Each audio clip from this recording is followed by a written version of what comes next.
Hello everyone, my name is Preston Dennett, and the title of today's presentation is UFOs and Spirituality. UFOs is not just a nuts and bolts phenomenon. There's a wide variety of paranormal events that surround it, and it definitely seems to be connected very deeply to human consciousness and spirituality. So I thought I'd present 7 cases that sort of showcase this connection in the various forms it can take. The first case I'd like to talk about, I call UFOs over Mount San Gorgonio. The main witness in this case is Mark Grant.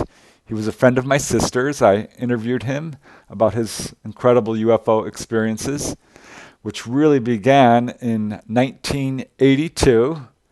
He was with his girlfriend, I'll call her Rachel. That's not her name. They decided that they were just going to go hang out and look at the stars overlooking the San Fernando Valley here in California. They drove out onto Mulholland Drive in Topanga Canyon, and it overlooks the San Fernando Valley, which is just this beautiful view of city lights. And as they were sitting there on the hood of their car, just talking, suddenly they see this object approach. It's just there. It's a triangular formation of white lights, and they can't quite tell how close it is, but it's not far away.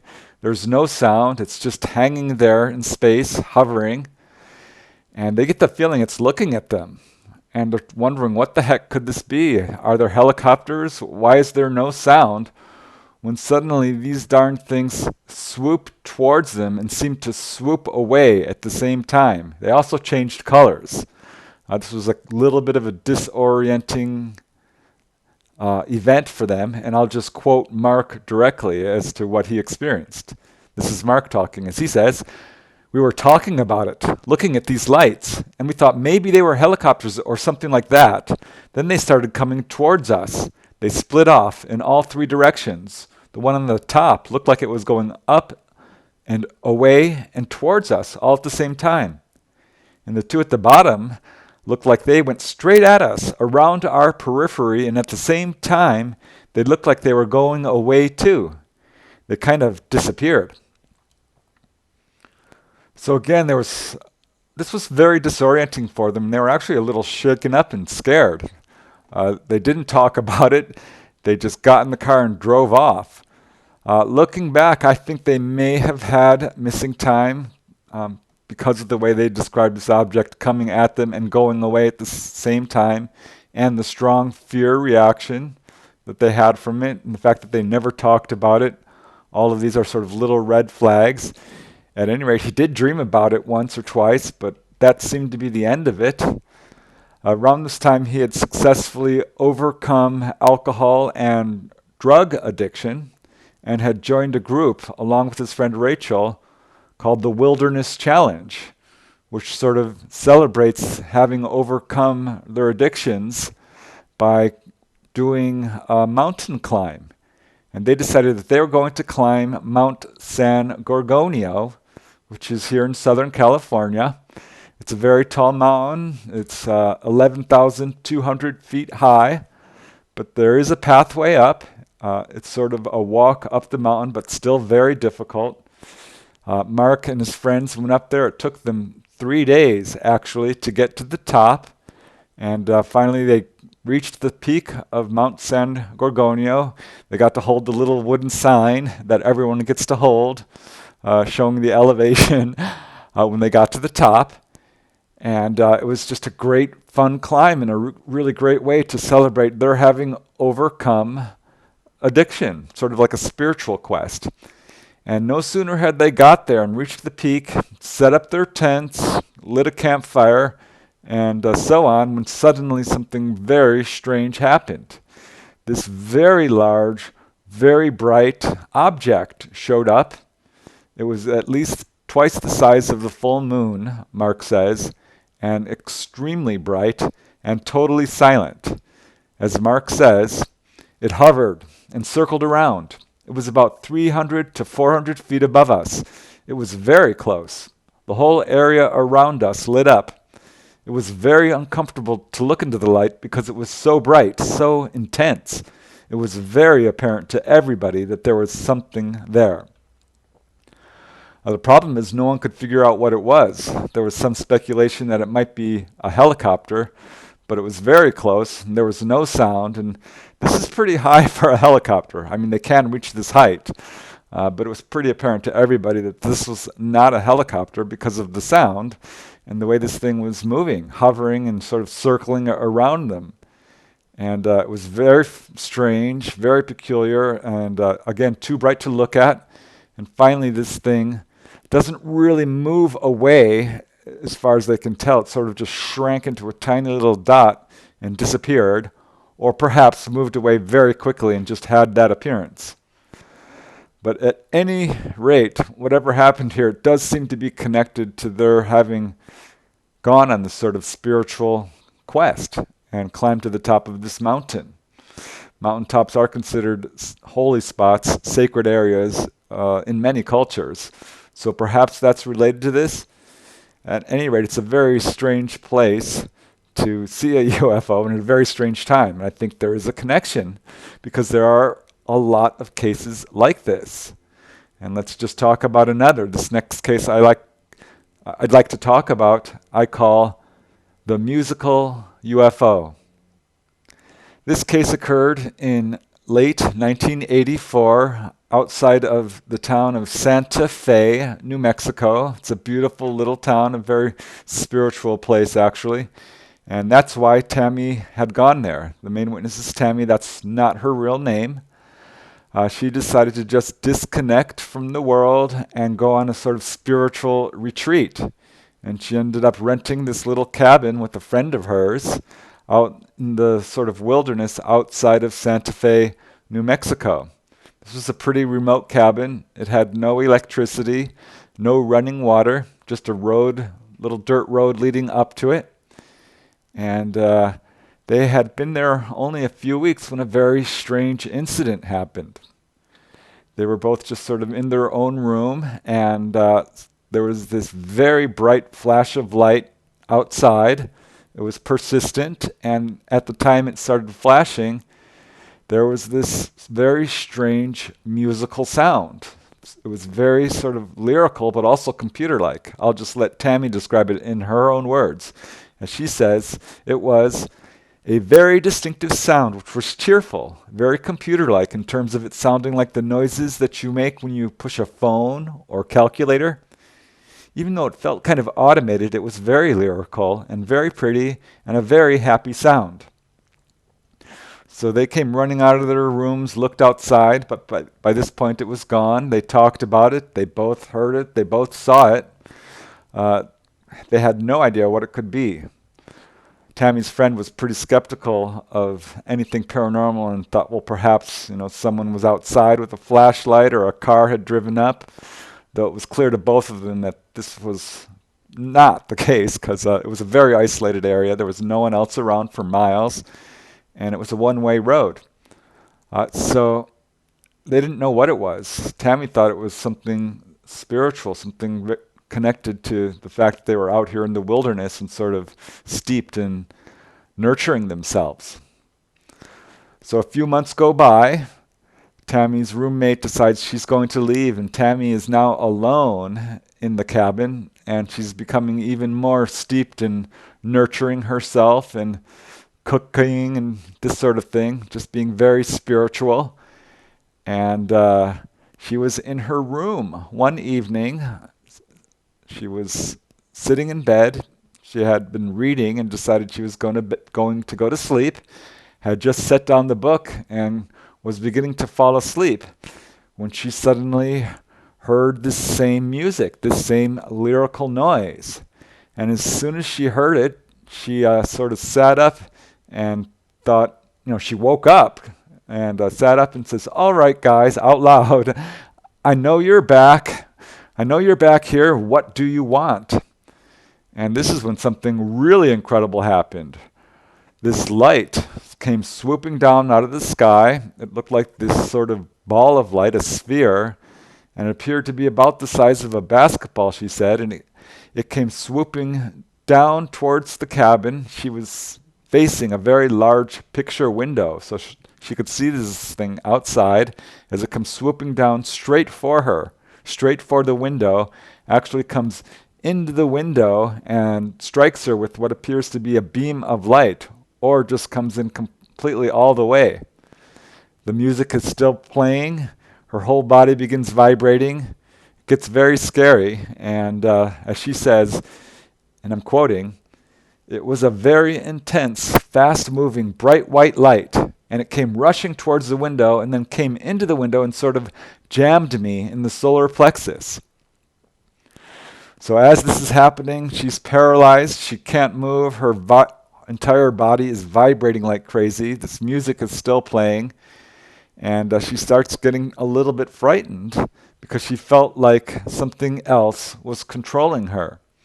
And she says the moment she became frightened, it all just kind of stopped and evaporated. She didn't see it really move away. Rather, it just sort of disappeared.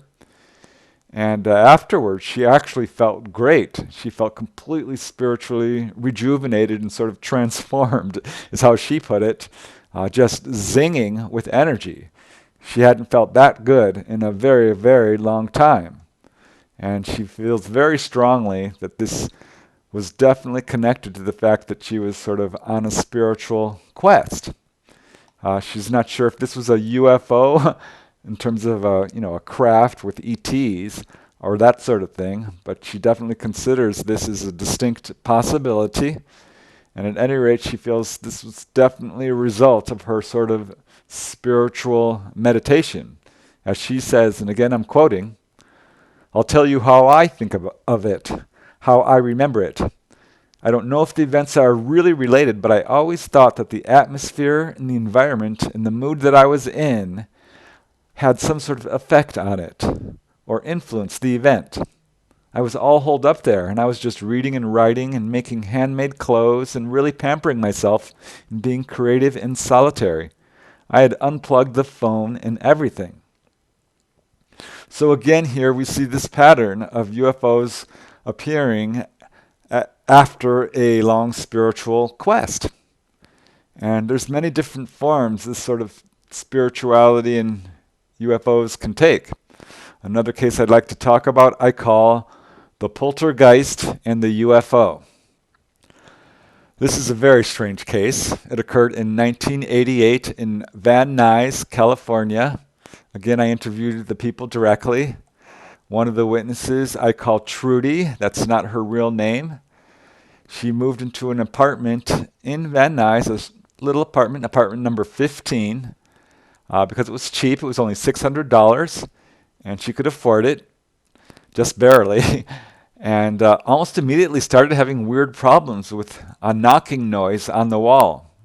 It was always 3 knocks, and she thought it was perhaps her neighbor throwing a tennis ball against the wall that they shared. And at some point it stopped, and she thought her neighbor moved out. And she talked to her manager, the apartment manager, about it, and the manager said, "No, actually, the neighbor moved out because of the noise. He thought it was you." So Trudy thought that was kind of strange. At any rate, at this time she worked in telephone sales, but was also doing a play. She was an aspiring actress, and she met a friend at the play who was also in the play by the name of Karen, who was looking for an apartment. And Trudy offered to share her apartment with Karen because she was having trouble meeting expenses. So Karen moves in. It's just a 1-bedroom apartment, but she's got a big old king-size bed. So they decide they're just going to share the bed. They became really good friends. And it wasn't long after Karen moved in that Karen started to see strange shadow-like figures darting down the hallway. And she didn't want to say anything to Trudy because Trudy hadn't said anything.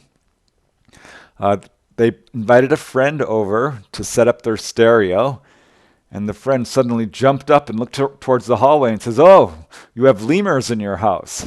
And they both turned and said, "Lemurs? What do you mean?"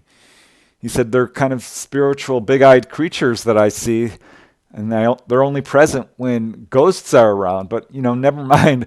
And he didn't want to talk about it. He became very nervous and set up the stereo very quickly, politely excused himself, and left.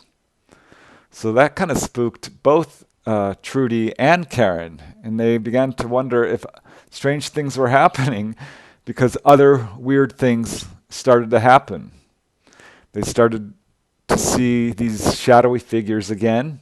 One time they were both had gone to bed and were just getting ready to turn out the lights when suddenly they both saw this shadowy figure peer around the corner and look at them. It was clearly a sort of apparition of a woman. And they both jumped up and they said, "Did you see that?" And they're like, "Yeah, I saw that." And that's when it really began kicking in earnest, this terrible haunting. This was not your average haunting. It was very intense. What started with apparitions moved into a wide variety of phenomena.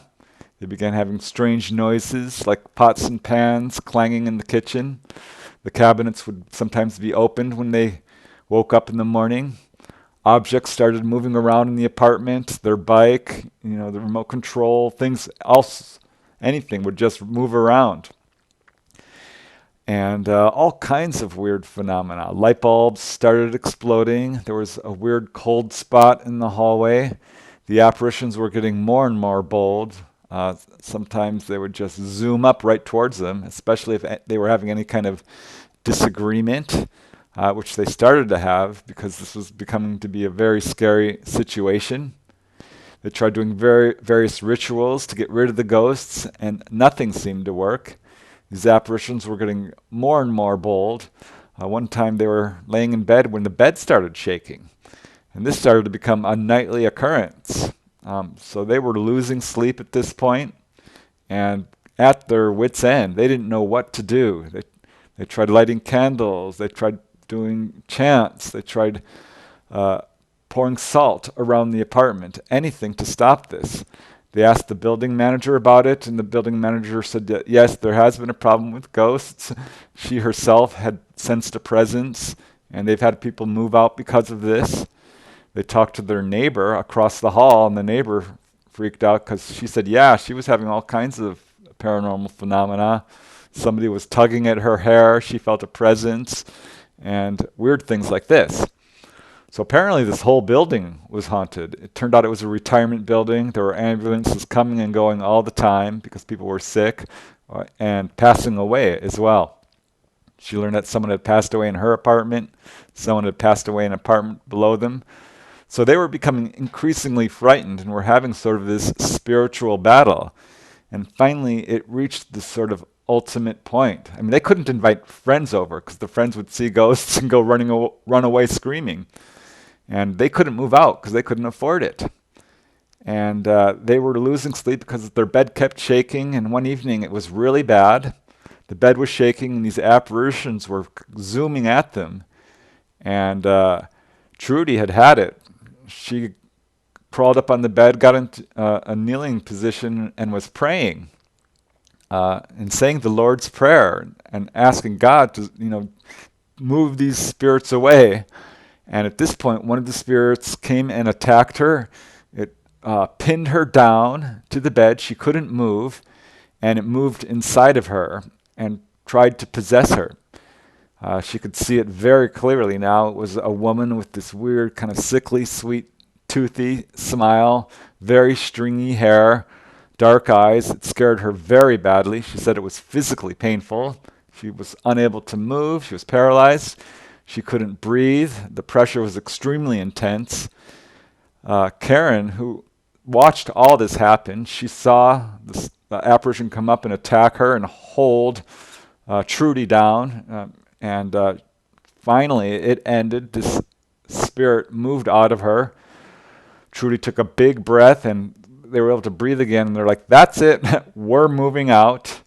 When morning came, they spent the entire day getting boxes and packing up all their stuff and finding a new place to live. At the end of that day, they decided that they were going to go out and get something to eat at Cafe 50s, which was just down the street on Van Nuys Boulevard. And they got into the restaurant, got a table, and had ordered their meal when suddenly the table started shaking.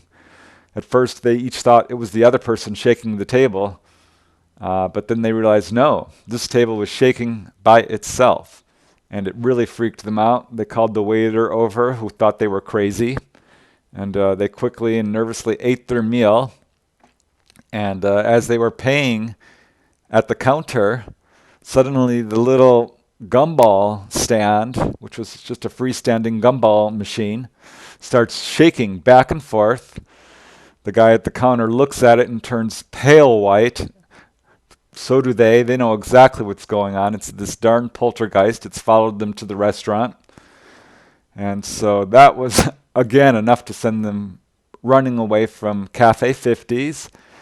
They leave the restaurant and get into their car. They're too afraid to go into their apartment, so they stay at a hotel that night, and they move out the next day to another apartment. And this seemed to work. They found another apartment nearby. They got all their stuff. There was a few little incidents that happened, an object moving, a weird noise here and there. But very quickly, the whole poltergeist haunting came to a quick and sudden end.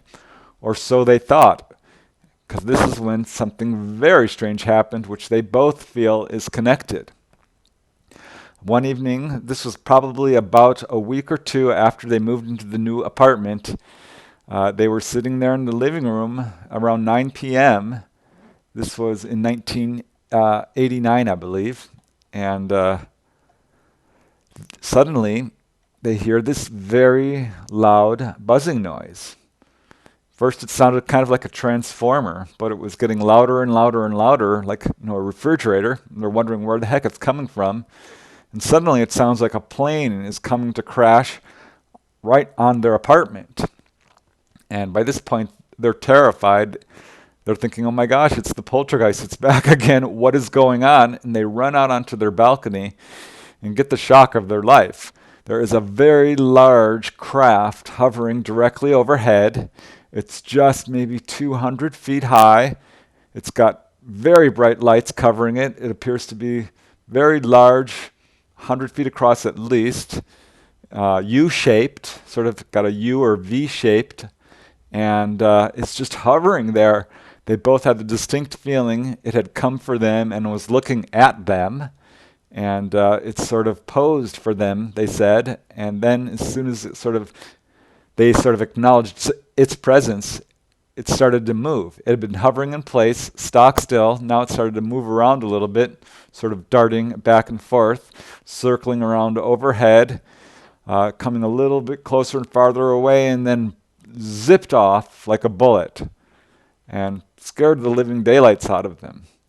Again, they both think this is somehow connected to their poltergeist haunting, but at the same time, they are both absolutely convinced this was a UFO. It's almost as if this UFO appeared to sort of celebrate their having overcome a spiritual battle with poltergeists. Hard to say, but they think there's a connection, and definitely so do I. Again, this turns up in case after case after case, and it takes all kinds of very interesting forms. Here's a very interesting case, which is not unique. This is the one case I didn't personally investigate, and I call this case, "A Gray Alien Prevents Suicide." This is a very profound and poignant case. It occurred on April 10th, 1992, to an anonymous gentleman who was suffering from suicidal depression. And one day it just became too much for him, and he decided he was going to drive out into the high deserts of California and end his life. This is very tragic. I'm not sure if you know this, but suicide, according to the World Health Organization, is the top 10 killer. It's number 10 on the list of what causes human deaths. So this is a very huge problem in the United States and the world, and takes a lot of people's lives. So this is what was happening to this unfortunate gentleman. He was suicidally depressed and decided he was just going to end his life. He had brought with him a 357 Magnum gun and actually held it up to his temple and was ready to take his life when something very extraordinary happened. As he says, and I'm quoting, I was no more than 10 seconds from pulling the trigger when I noticed something moving out of the corner of my eye. He turned and was shocked to see there was two gray aliens. As he says, and again I'm quoting, both stood facing me, one motionless and the other one leaning just enough into my peripheral vision that I would see them. They were exactly like the small grays you see, like in the Roswell accident. I saw them, 20 feet away from me. I even had a loaded gun and could have shot at them, and probably hit them.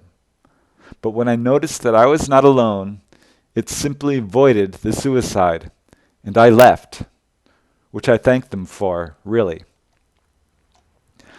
He actually did have a period of missing time, which he estimates to be about 10 hours. It was dark at the time of this incident, and when he left, it was actually light. So there was a missing time aspect involved with this. But what's very interesting is they prevented his suicide and actually removed his suicidal ideations. So that's extraordinary, and it shows just what a strong influence UFOs and extraterrestrials can have on a person's spiritual outlook. And I've got another case very much like this. I interviewed the gentleman personally. His name is David Perez. He's from West Covina, California, and it's the same sort of thing. I call this case a UFO prevents suicide.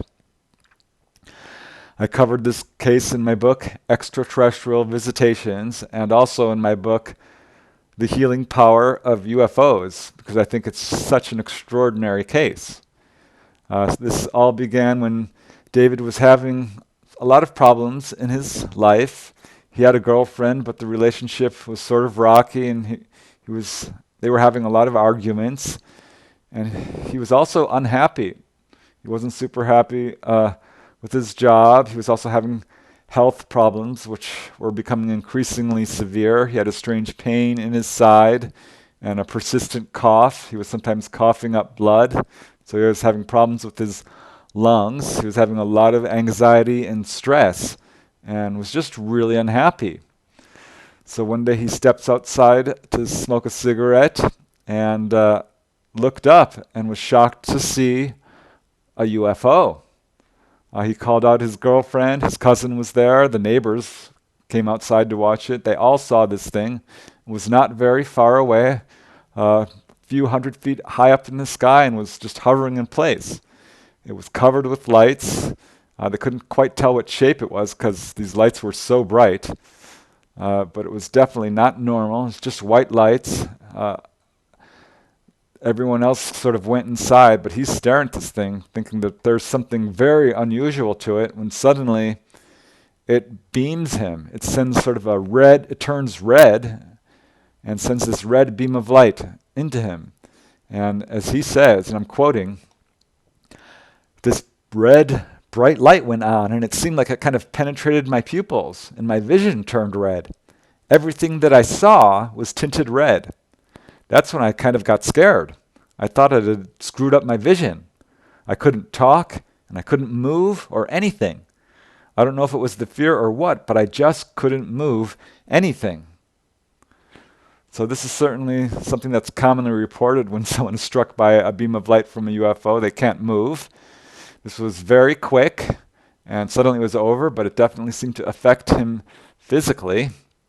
He went inside and told his girlfriend, but they became angry at each other, started having a fight. He did not want to argue, so he drove off.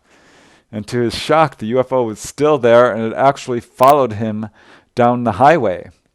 And he drove many miles. He went all the way from West Covina to Canoga Park, California, which is fairly distant, and finally just pulled over because he had calmed down by this point, and was shocked to see that the UFO was still there. It came swooping down and hovered right over his car. And this was when he got a profound feeling of comfort and goodwill. This is something I've heard in many other cases. People have told me that they get this very profound feeling of goodness. And this is what he described. And he just suddenly at that point knew that everything was going to be all right. And sure enough, it was. And his life just completely changed. His health problems started clearing up, and he started becoming increasingly spiritual. And I'll just let him describe in his own words this transformation that happened as a result of his encounter. As he says, I was kind of stressed. I've always had problems with my back. I used to cough up blood once in a while. I was kind of sick. I had pains in my chest and on my side.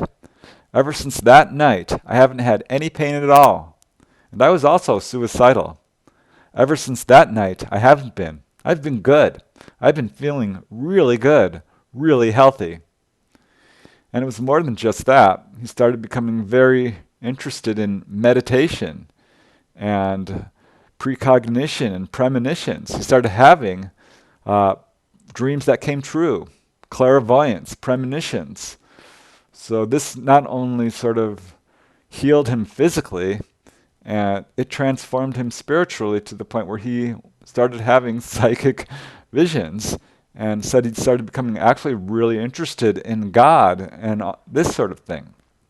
As he says, and again I'm quoting, I kind of feel for some strange reason that they have something to do with God. Ever since then, I've started talking about God. This is another thing I've seen. People sort of start attending church again, or they perhaps stop attending church and start meditating. In either case, they become spiritually transformed. There's a very strong spiritual component to all of this. And here's another case that speaks towards this. It's a really interesting connection. I call this case flying saucer sickness. I cover this case in my book, Inside UFOs. I call the witness William Trimble. That's not his real name. I did interview him personally. He was 12 years old when he had his first UFO experience, or that's when he thought was the first one. Actually, it began much earlier, as he would later find out. But at age 12, something very strange happened to him. He lived in a small town in Texas at this time, and he was a paper boy in 7th grade, and each morning he'd have to get up really early to deliver the morning paper. It was a very tough job, but he enjoyed it. And early one Sunday morning, he was out delivering papers. It was morning, but still very dark. The sun had not risen yet, and he's riding his bike through the neighborhood, throwing papers onto the sidewalk and in front of onto people's porches. And suddenly he sees this light approaching him. And it comes from the horizon and zooms very quickly and is right overhead. It's a very bright, sort of glowing white sphere. And he's looking at it, trying to figure out what it could be when it sends down a beam of light which strikes him. He's disoriented for just a second. Next thing he knows, he's standing next to his bike, looking up at this thing, and it darts away. Except now, it's daylight. It looks like it's around 8 or 9 a.m. A couple of hours at least has passed. He's completely freaking out. He doesn't know where the time has gone. So he starts delivering the papers as quickly as he can. There's a lot of angry customers waiting on their doorstep wondering where the heck he was and why is he late with their paper. At any rate, he returns home. His mom is angry. She wants to know what's happened, and he has no explanation for her. He didn't want to tell her what happened because he couldn't explain it himself. And if he couldn't understand it, how could she? So instead, he just goes to bed to catch a few hours of sleep and goes on with his life. Unfortunately, he wasn't able to go on with his life, not in the way it had normally been, because following this incident, he started to suffer this very strange symptom. Next time he went out to deliver papers, he found that he was very tired, so tired he could barely bike up to the top of the hill. His aim was off. He was having trouble throwing the papers. He couldn't make it to the sidewalk anymore. By the end of his route, he was completely exhausted, walking his bike, and had to crawl into bed. Following this, his weakness increased over the next few days to the point where he was having trouble getting up in the morning and doing any physical activity. His parents rushed him to the hospital. The doctors were completely baffled. They couldn't find anything wrong with him. They thought it might be some sort of blood disorder like anemia, but that test came out negative, so they could not figure it out. They prescribed him a sort of cocktail of vitamins and sent him home, and said that if anything should, become worse, to come back to the hospital.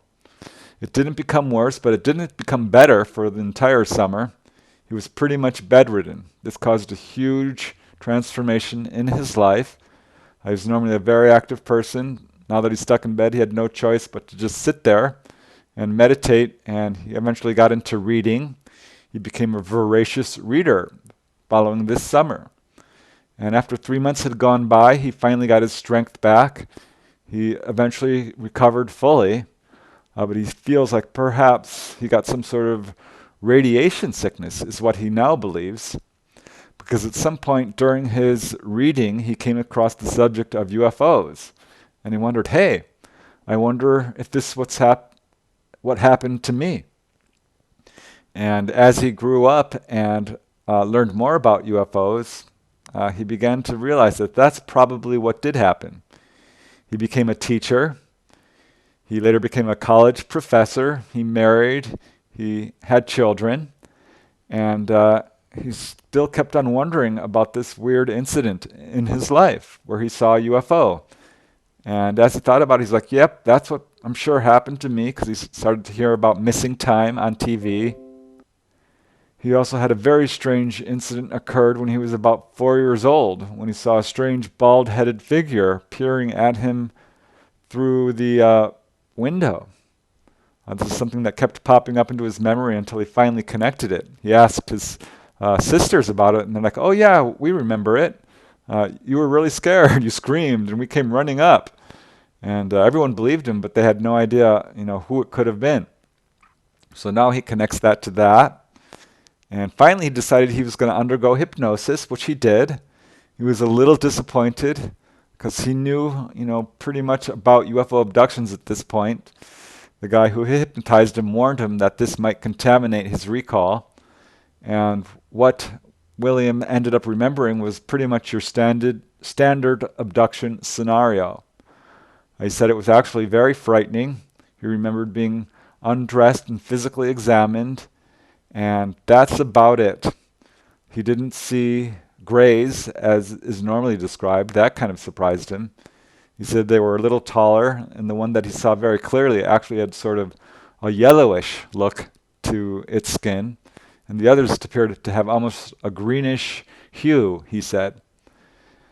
Ultimately, he didn't really recall a whole lot other than being examined, and as I said, he was sort of disappointed, but he's convinced that UFOs are a part of his life, and he's also convinced that they have affected him, not only physically, as he said, with this weird symptom of losing all his energy following this major encounter as a very young boy, but have sort of spiritually transformed him. He's recently become very interested in hands-on healing and Reiki and this sort of thing, sort of out of the blue. He's a college professor, remember, so this is really not sort of the thing that he was into, so to speak. But following a sighting in March 1999 where this UFO came swooping down right over his car and then disappeared, he became very interested in healing. And as he says, and I'm quoting, "I'm very interested in this chi energy business. I just got interested in that in the last 2 years. So I went to a laying on of hands class. To tell you the truth, I can't tell you if it is particularly helpful or not, but my wife claims it is. So I'm glad to lay hands on my wife," he jokes. But yeah, seriously, this is something I see all the time, particularly with healing. People become very interested in healing as a result of their UFO encounter. So that's why I wanted to include his case, because it's fairly typical in this regard. And all right, now I just want to cover one last case. It's an amazing case. I wrote about this case in my book, Inside UFOs. The main witness goes, I call him Kenneth. That's not his real name. And I call this case, You Have a Job to Do. This is an incredibly complex and long case, so I want to go into a little depth in here just because it's so interesting, not only what happened to this gentleman, but how it spiritually transformed him. His experiences were not particularly pleasant. They began when he was just a young kid, when he was 6 years old, when he started having a series of nosebleeds. He has 3 older brothers. None of them had this problem, but poor Kenneth started waking up at night with severe nosebleeds, bad enough that he had to be rushed to the hospital on a few occasions. The doctors couldn't figure it out. They just prescribed a cocktail of vitamins, again, is what they gave him. And eventually, these nosebleeds stopped. He was around age 9 when suddenly they just stopped. His parents never could figure it out. Kenneth, however, was keeping a little secret that he was not telling his parents or the doctors. He remembers little people coming into his room at night during this time, during this 3-year period. Sort of short, dark figures. He never got to see them clearly because his room was very dark and they would only come in the middle of the night. But he didn't want to tell anyone because he didn't know what to make of it. And besides, suddenly it ended, so there was no reason to tell anybody. Following this, he did start to become very environmentally conscious and afraid that perhaps there was going to be major earth changes. He's not sure where that came from, but he started to really watch the environment following this period of visitations. And grew up, he went to school, went to college, became a nursing assistant, got a job at a hospital, and was around 25 years old when very strange things started to happen. Let's see, it was 1991, and he was driving home one evening. He often carpooled with a friend who I'll call Alice. He and Alice were driving to his home and her home in upstate New York, and suddenly they saw this white orb pacing their car. It appeared to be pretty large, actually, and it was following them for quite a while. Their radio started getting this weird staticky noise. Alice was pretty frightened, but Kenneth found it pretty interesting. He finally just pulled over and got out of the car and looked at this thing. It stopped as well, and he tried to get close to it, but it would always sort of move away. He could only approach within about 100 to 200 feet of it. And Alice was becoming extremely frightened, and so he finally just got into the car and tried to start it. The car wouldn't start. He was very confused about that, and suddenly the car just started, and they took off, went home. Alice found the whole experience very frightening. He found it interesting until he drops Alice off at her home, gets home, and finds out that he's missing about 2 hours of time. This completely freaks him out. He can't believe it. They go to work the next day. They found out that there had been a wave of UFO sightings over their area. Everyone was talking about it. And he's like, wow, I had this experience too, where it followed my car. And following this, he started to have quite a few experiences. It started occurring regularly. All sort of weird things started to happen.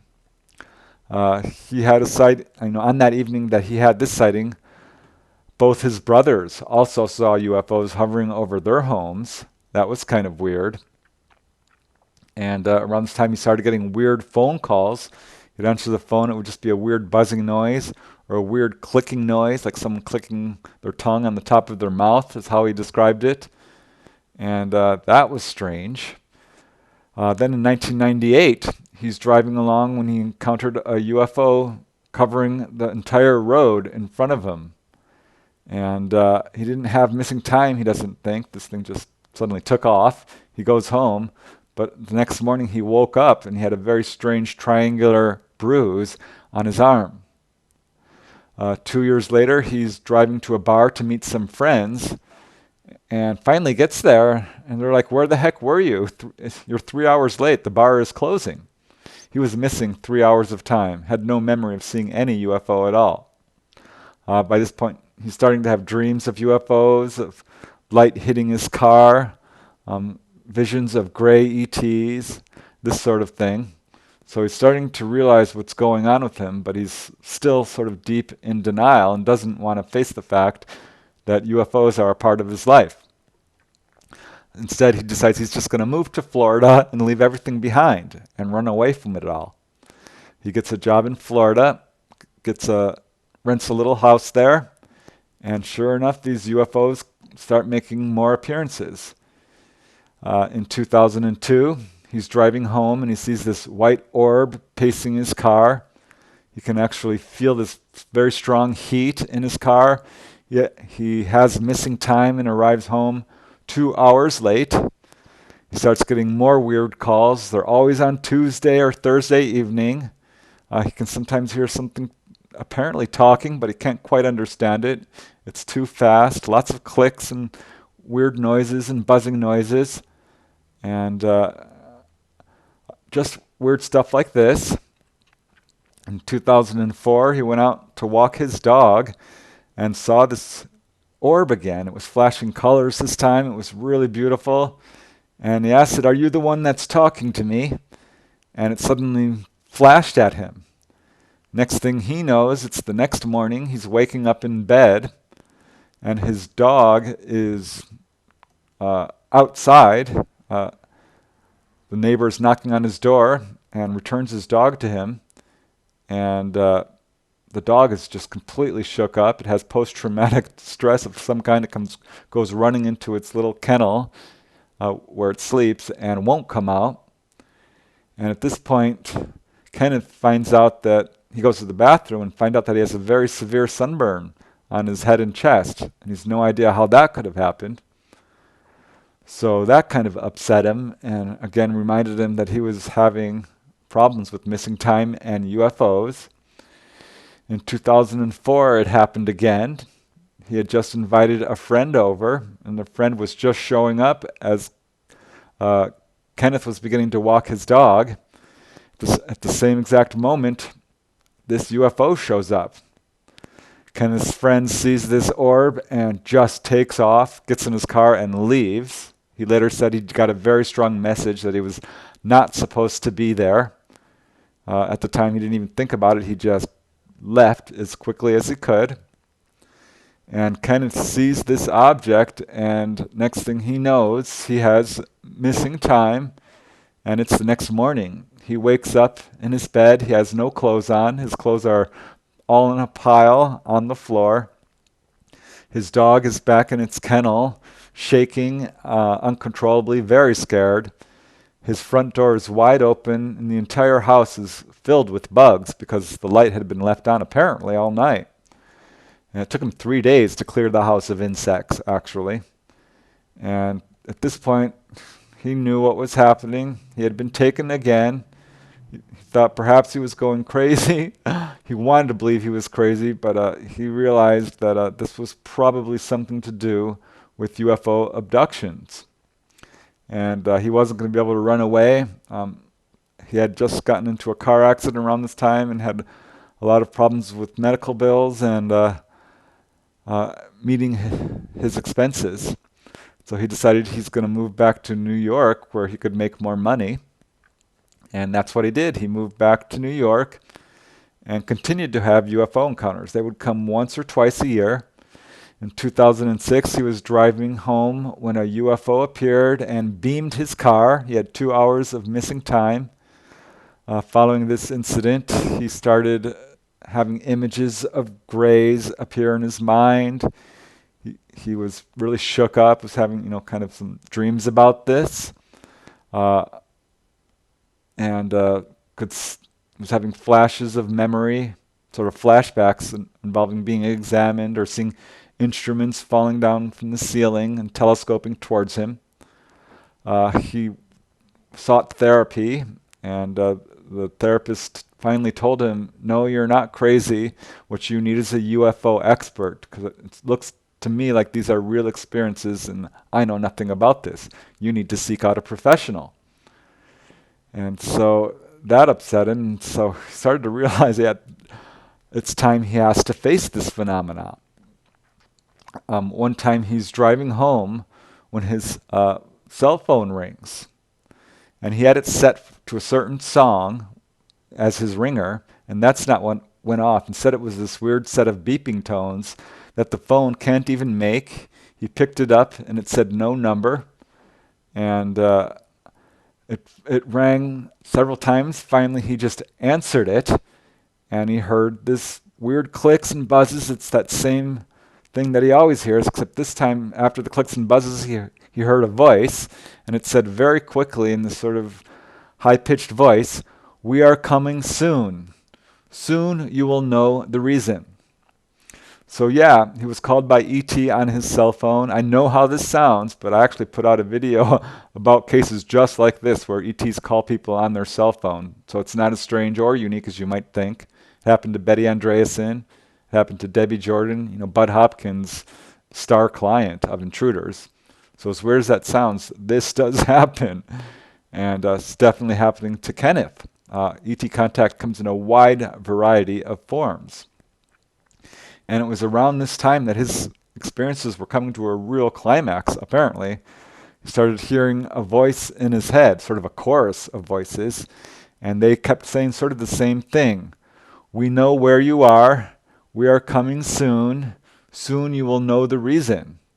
And it was various sort of forms of that message, variations of that same message came over and over again over the next few weeks. And he was pretty concerned about it because it appeared that they were coming again for a major encounter. And that's exactly what happened. One day he was lying in bed and he heard this chorus of voices that he always hears in his head that said, "We are here. We are here now. And now is the time." And he lay there in bed wondering what to do when suddenly things started to get very strange, and he found himself being pulled out of his bedroom and into a craft, presumably a craft. He can't say for sure. It's just suddenly he found himself inside it. He does not know how he got there. We call this doorway amnesia. A lot of people do not remember how they're taken into these apparent craft. So suddenly he finds himself inside this room. He's being physically examined. There are grays there. He's fully conscious.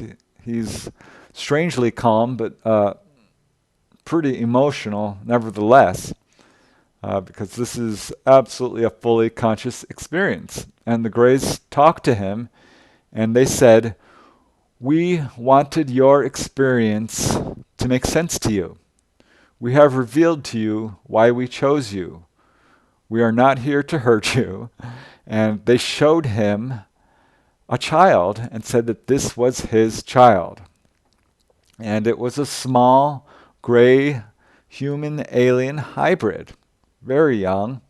And Kenneth felt this huge rush of emotions, a very powerful wave of mixed emotions. He felt an enormous amount of love for this child.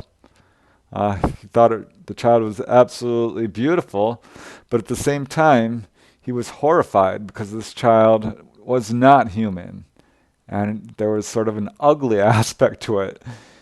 So he felt sort of repulsed at the same time. He wanted to hold the child, but he also did not want to.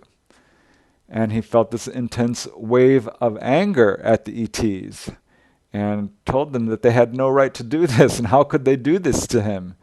And they seemed surprised by his anger. They seemed very proud of the child and what they had done, and told him only, "We wanted your experiences to make sense to you, and now we have revealed to you why we chose you."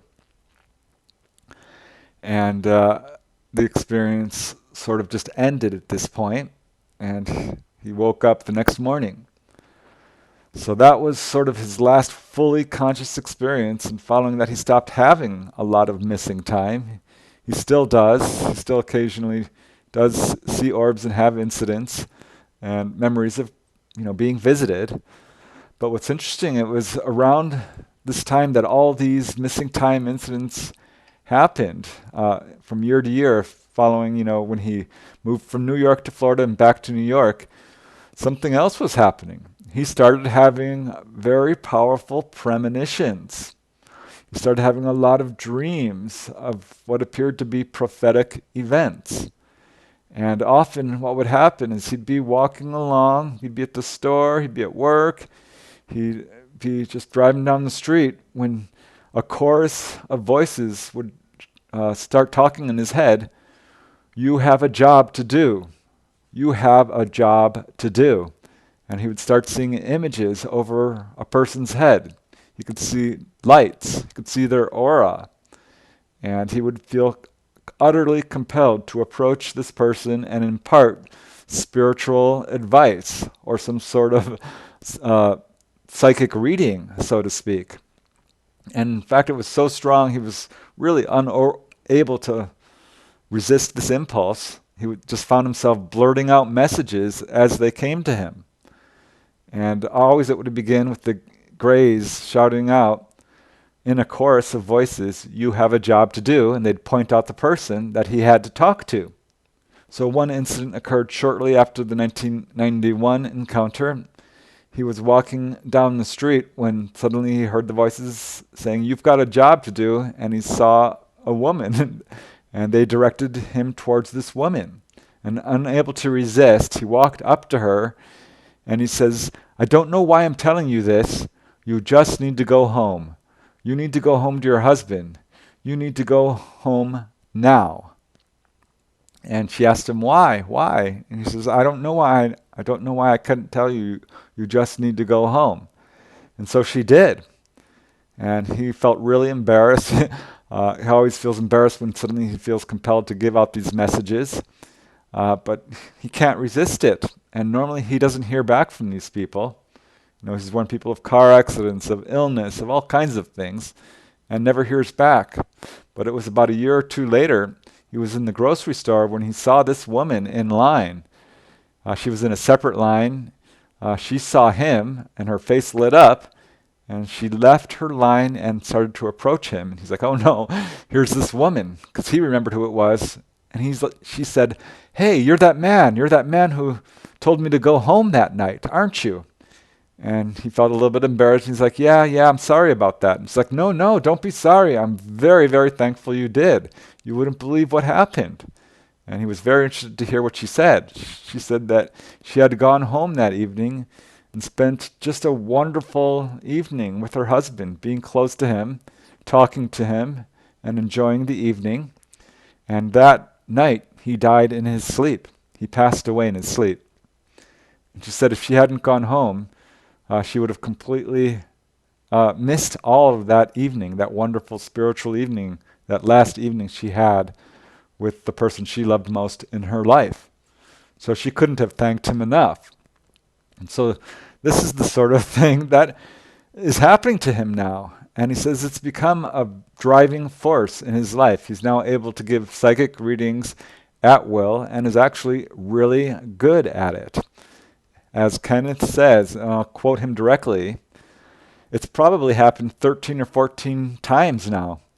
I have to admit, even after all this time, it's unexpected, and sometimes it can be overwhelming because I don't know how to turn it off.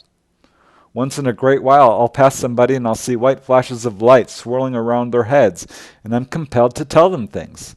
There's nothing that could make me stop. It's like somebody else is controlling my throat, my voice, my mouth, my jaw muscles.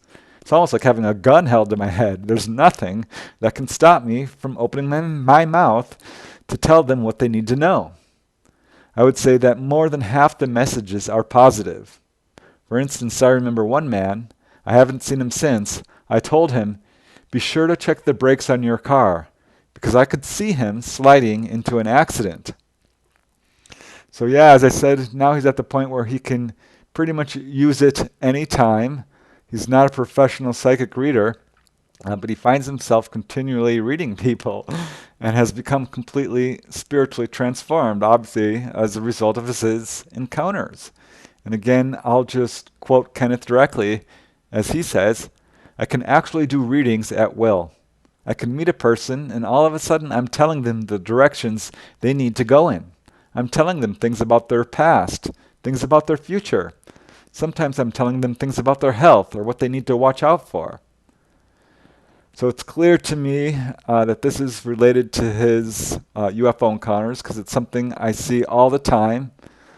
Some people have been told directly by the ETs that this is a spiritual gift that we have given to you as a result for what you have given to us. Sort of a quid pro quo. And this sort of strong psychic ability is something that's, I'm going to say, very common among UFO experiencers. And it appears that they are actually waking this ability up in people. In some cases, they seem to be attracted to people who may already be psychic, but in more cases, it looks like they're actually responsible for sort of igniting this awareness within people. And it's very strong in Kenneth's case, which is why I wanted to include it. He, like many people, is having dreams about earth changes and upcoming disasters. And he has this one same dream all the time. It's a dream I've heard from a number of people. Many people dream about seeing UFOs in large numbers in the sky coming down to rescue people. So that I find interesting because that's a very consistent dream. And here's another very consistent dream also involving a sort of apocalyptic event. I'll just quote Kenneth directly here. As Kenneth says, "This is a recurring dream. I have it several times a month, and this has been going on for a few years. I have dreams where I'm seeing people crawling in the streets, and I'm trying to warn them. Don't drink the water. Don't go near the water. I can see the sun, and I can even feel in these dreams. I can feel the heat, and I can see people dying or near death in the streets. I can see people who are alive, and I can see them crawling towards a stream or towards a ditch that might be filled with water." A number of people have described the same sort of dream of cars stopped on the highway or the sky looking altered, all yellow, the water being poisonous, some sort of apocalyptic event. Environmentalism is definitely a very strong message, and waking people up to their own spiritual heritage, I think, is one of the main agendas, one of the ET's main agendas. And it's something that they are trying very hard to do. And that's kind of why I wanted to present these cases. So that's 7 cases, and let me just present one more because it's a really good case, and it speaks exactly towards this. And it's the same sort of thing. This was a lady I interviewed by the name of Pat Brown. She's a beautiful woman. She's of African American heritage. And she had this really incredible experience. She was very skeptical of things paranormal. She was a telephone operator and just sort of living a normal life in her condominium in Pacoima, California. And her friend asked her to visit Sedona, Arizona and talk to these walk-ins, people who claimed to channel extraterrestrials. Pat wasn't really interested, but she decided to humor her friend and go ahead. So this was in 1988. They drove down to Sedona, Arizona, stayed in a hotel, and went to this convention where there were these channelers who channeled, presumably, or so they claimed, extraterrestrials. And Pat is talking to one of these channelers and said, "Okay, if this is true, I would like to meet you." She had a question and was able to ask them and says, "If I'd like to meet you guys and go on your ship." And they said, "Okay, we will arrange it." And she wasn't really expecting anything, but turned out she did have experiences. She saw this glowing figure in her hotel room. She thought that was very strange and thought that it might be connected to this, but wasn't sure. She went back home and to her condominium in Pacoima, California, and that's when she started having very scary experiences with gray ETs. They would come into her bedroom and take her away. They'd say, "Don't be afraid. You need to come with us." But she was terrified. And that's usually all she remembered, is them just coming into her room, and she would pass out. And she'd wake up the next morning just petrified. And this went on for months, and it was just draining her physically and spiritually, and she was just having a really hard time with it. She had a missing pregnancy that upset her badly. The doctor couldn't explain it at all. Her pregnancy had just disappeared. So she was not happy about what was happening to her, especially because of this whole fear aspect. And then one night she was just crying because she could feel him coming. And she's like, if you're coming, that's it. I don't want to be afraid anymore. If you're coming, I just want to be on board a UFO right now and stop having this fear. Suddenly, she found herself fully conscious on board a UFO. And she was not afraid. She said the air was very silky, the atmosphere was pleasant. She was taken to what appeared to be her own quarters. They told her, this is where you stay when you're with us. It was very sparsely furnished, just sort of a little bed and a desk. And they took her to another room and showed her an enlightened master who appeared to be human. He was glowing, and she asked him, why do you look like this? And the being said, this is because this form is one that you find pleasing. And it started talking to her and giving her all these wonderful spiritual messages. This being told her that she has a masculine side and a feminine side, and actually showed her this sort of energetically in her body. Talked to her about out-of-body experiences. Actually took her out of her body and showed her her masculine side, her feminine side. Showed her this sort of negative band of energy that surrounds our planet. It told her that there's this dark mass of negative thought forms that are choking our planet. And this is all the negative feelings and the greed and the fear that people are putting out, and that we need to stop doing this. So that was one of the main messages it gave her. And it's just giving all these wonderful messages of healing. And from that point, her experience has completely changed. She still feels, somewhat violated in that they came to her and caused a lot of trauma. But on the other hand, she became spiritually transformed, and she recognizes this. She actually quit her job as a telephone operator and opened a alternative healing clinic where she actually worked at one and does hands-on healing and is very effective at it. People say they've seen blue light coming out of her hands. She's got a number of first-hand testimonials attesting to the fact that her healings actually work. And she says she can feel the energy coming through her hands. And not only that, as she is doing these healings, she gets an image of the Greys sitting in their little craft, operating a console and sort of moving the little oven dials and lights to assist her with the healing, using their technology to actually help her heal, which I find very interesting.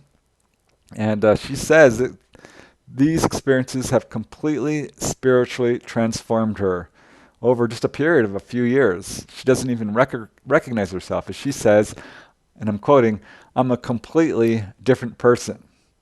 And not only is she interested in all this healing stuff, she started having a lot of premonitions and dreams which come true. As I said, this is a very consistent feature of these encounters. So that's why I wanted to make this presentation, to just remind people that UFOs are not purely a nuts and bolts phenomena. There is often, if not always, a very strong spiritual component. It is connected definitely to who we are as human beings, and it does seem to be one of the main ET agendas to wake us up to our own spirituality, our own incredible talents as spiritual beings. And the reason I say that is because we see this connection of people seeing UFOs after having a spiritual quest, or having an encounter and then suddenly being spiritually awakened. And this involves a very wide variety of paranormal phenomena, everything from out-of-body experiences to channeling, to remembering past lives, to hands-on healing. I know one guy, he became a dowser, started doing water dowsing. Other people have had spontaneous episodes of levitation, physically levitating, or giving psychic readings, like happened in Kenneth's case. a wide variety of really interesting stuff. Some people become mediums. It's just across the board.